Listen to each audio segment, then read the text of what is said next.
Bienvenidos al nuevo canal de Internet del ISO, Instituto Social del Trabajo, hecho para promover la doctrina social de la Iglesia aplicada a las realidades de hoy. Buenas tardes.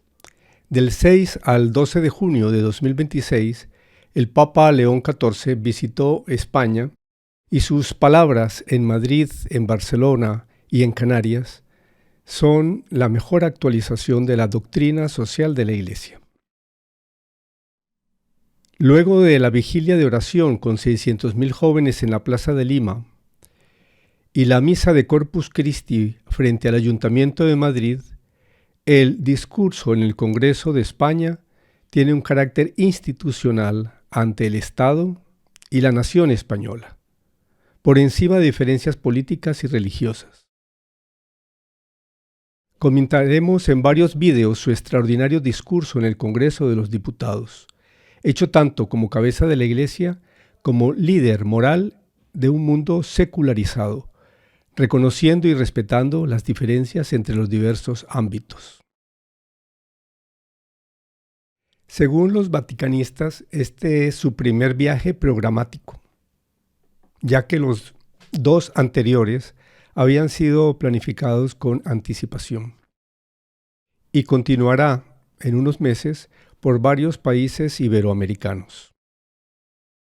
Se trata claramente de una prioridad evangelizadora para su pontificado, en busca de la paz y la reorganización internacional en un mundo descompuesto, que no está simplemente en medio de una grave crisis de conflictos y guerras, sino en un verdadero cambio de época, donde el continente americano tiene un papel potencial extraordinario. Además, hablar a España es hablar a Europa, pero no es un país europeo más. Por su historia ha tenido una posición especial respecto a las guerras, respecto a los países islámicos y tiene un papel clave respecto a los países hispanos. El discurso del Papa en el Congreso de España es particularmente rico y se ofrece a distintas lecturas, algunas de las cuales vamos a tratar en varias presentaciones. Aquí vemos, por ejemplo, los titulares de algunos medios de comunicación de distintas orientaciones. Dice ABC, el discurso íntegro del Papa León XIV en el Congreso. Toda sociedad justa se edifica sobre el reconocimiento de la dignidad inviolable de la persona.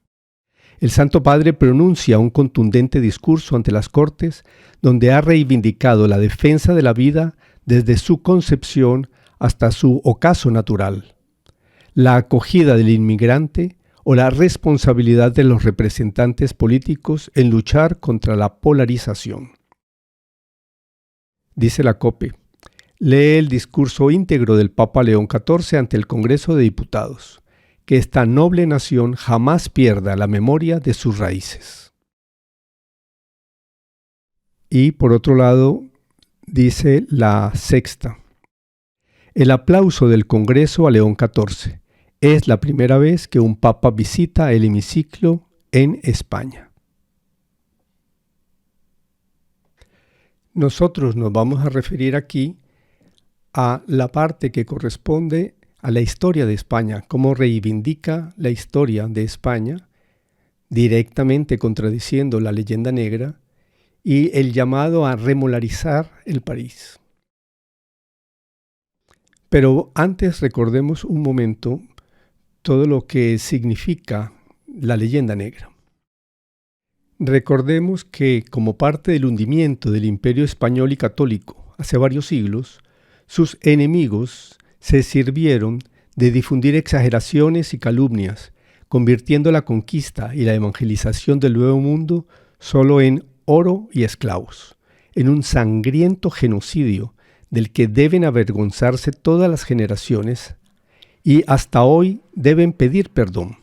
Esto es lo que se ha llamado leyenda negra contra España. Lo peor es que por influencia anglófila, en el sistema educativo y la cultura en general, muchos españoles e hispanoamericanos se lo han creído y continúan creyéndolo, ignorando los resultados de las investigaciones históricas más serias y manteniendo una identidad dividida, que impide la unificación y el progreso conjunto de la región, que en términos de territorio, demografía y cultura es una de las más importantes del mundo. Aquí en la imagen, por ejemplo, vemos como hace unos años en el Parlamento Europeo hubo un debate, entre otros, sobre 5 siglos de fake news, 5 siglos de mentiras que constituyen la leyenda negra frente a Europa. Pero es mucha la documentación y muchos los libros que se han escrito, sobre todo en los últimos años, aclarando esta situación. Veamos cómo presenta el Papa en su discurso la historia de España y la identidad del país. Toda tarea legislativa acaba encontrándose con una pregunta decisiva. ¿Qué concepción de la persona humana inspira las leyes y qué tipo de sociedad construye esas leyes? Ante esta cuestión, España posee una memoria particularmente rica. Su identidad geográfica y política se ha ido entretejiendo con una historia en la que la fe y la razón, el arte y el derecho, la tradición y el pensamiento han sabido encontrarse fecundamente en sus catedrales y universidades, en su literatura inmortal, en sus instituciones jurídicas y en el ánimo mismo de su pueblo. Permanece viva una herencia que ha dado forma a un modo de vivir la libertad, practicar la justicia y ordenar la vida común.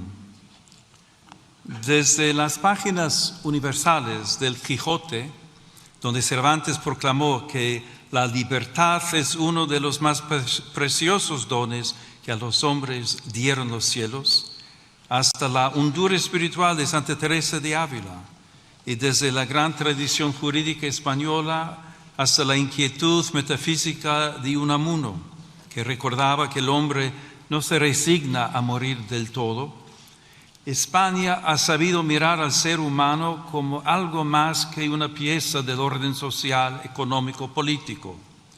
Lo ha reconocido como criatura abierta a la verdad, dotada de libertad y movida por una sed de eternidad que ninguna realidad temporal logra extinguir.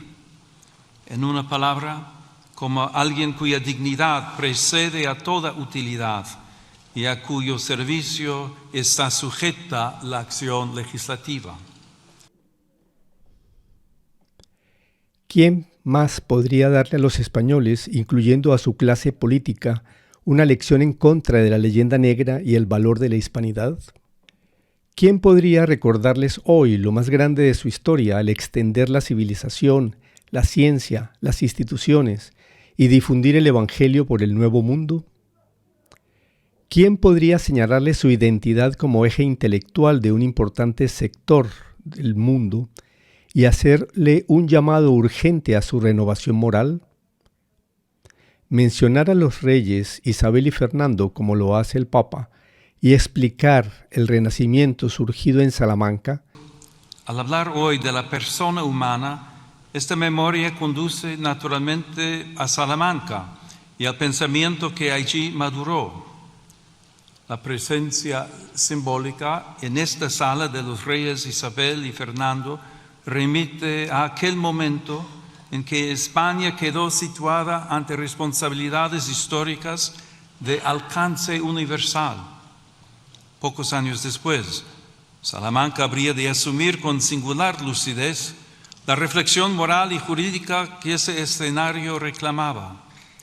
En aquella sede universitaria, hace 500 años, cuando se abrían mundos nuevos y posibilidades inmensas en las relaciones entre los pueblos, algunos maestros comprendieron que la razón no podía ser invocada para revestir de legitimidad cuanto la fuerza o el interés presentaban como conveniente.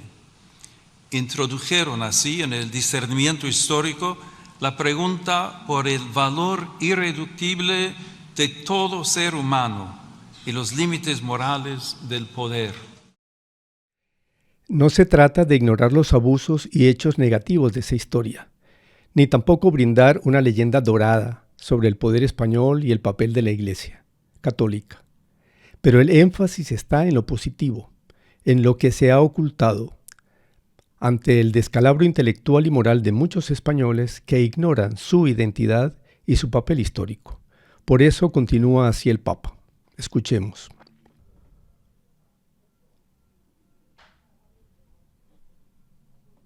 Del poder.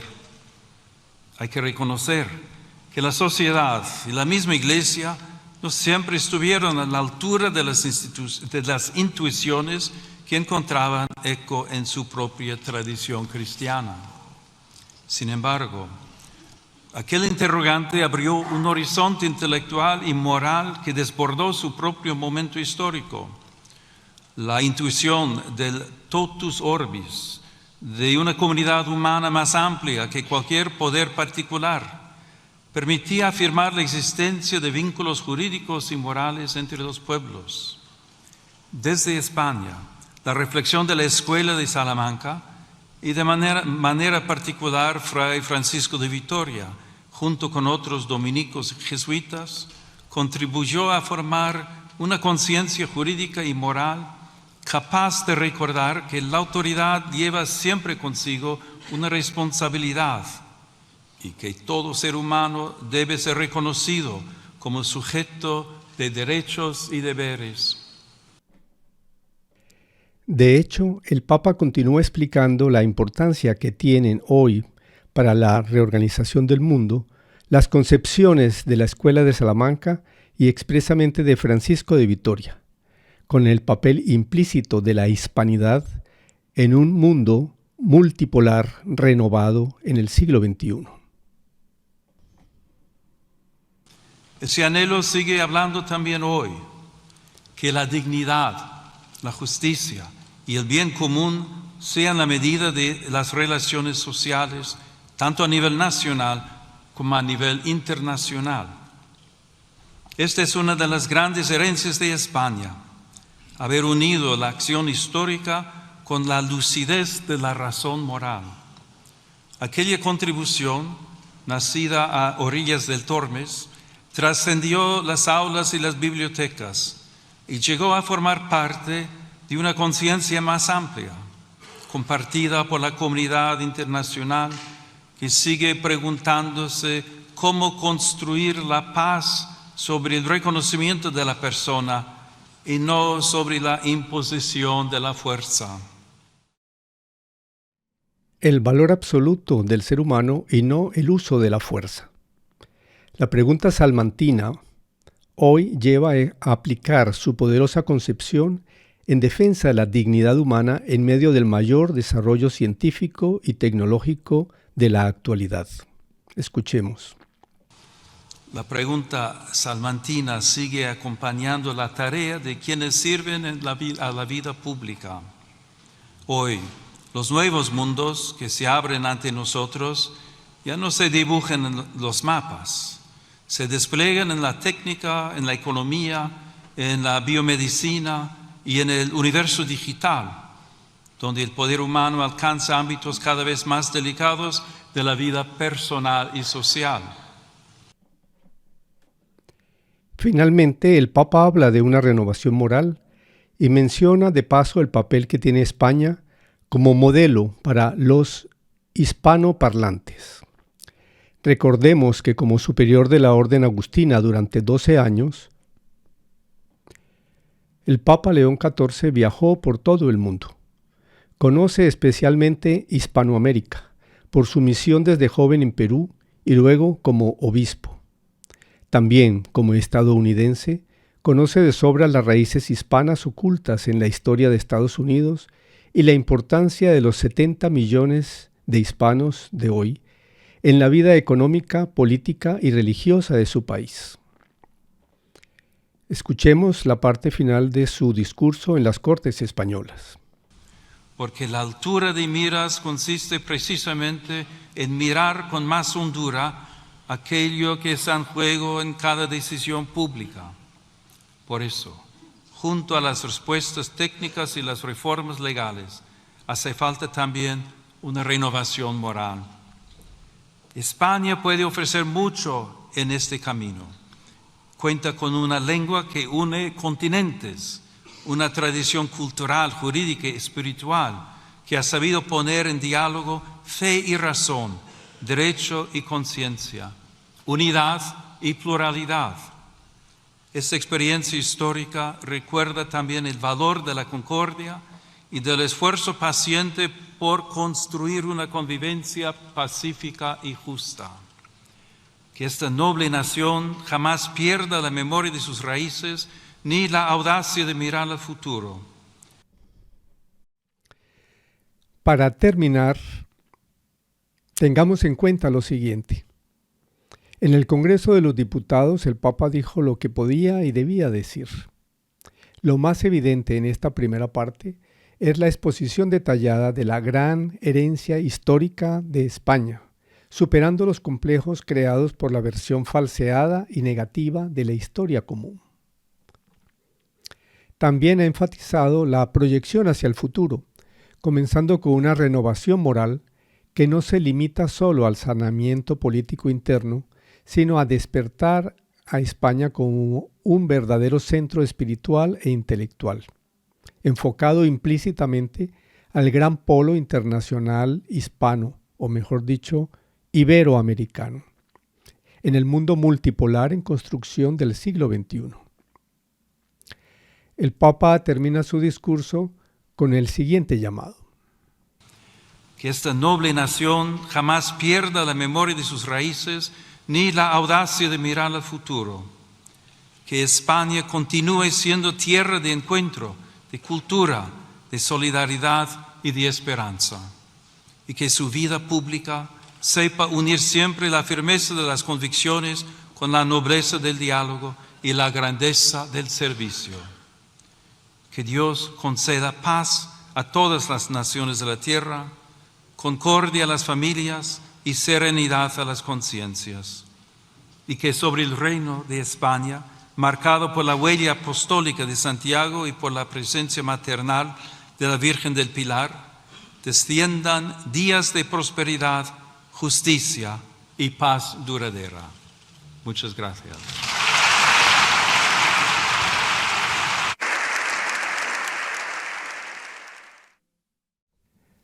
Hasta aquí esta primera presentación sobre el discurso del Papa en el Congreso de España, que hemos titulado Recuperar la gran herencia histórica.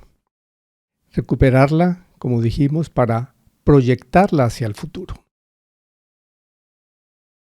Si te parece importante este video, donde exponemos lo que muchos medios de comunicación no dicen, pues ayúdanos a difundirlo. Suscríbete y dale me gusta. Muchas gracias y hasta la próxima.